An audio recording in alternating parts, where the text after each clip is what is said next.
रणभूमीवर राख उडते. गांधारीच्या ओठांवर एक कंप आहे.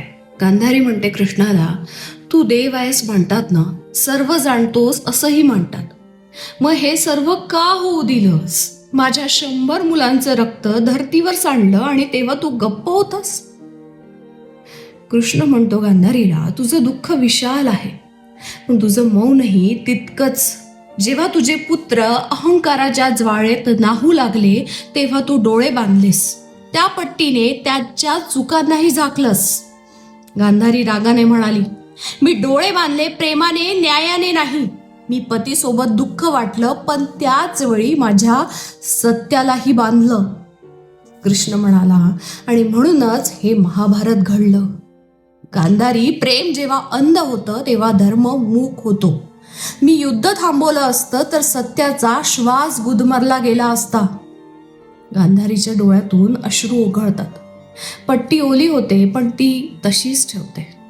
गांधारी हळू आवाजात म्हणते, तू सर्व जाणतोस रे, मग मला शिक्षा का दिलीस? माझ्या मातृत्वाची राख झाली.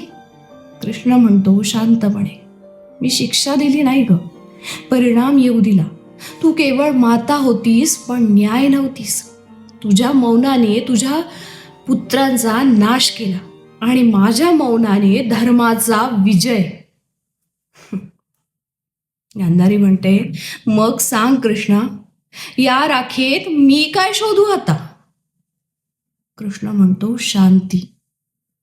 ती ज्याला तुझ्या अंतःकरणात जागा आहे, पण तू तिच्या दारावर कधी गेली नाहीस.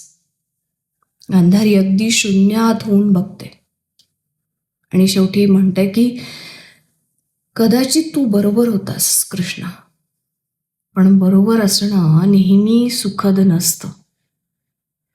त्या राखेच्या तुकड्यांकडे शांतपणे अगदी शून्यात गांधारी बघत राहते.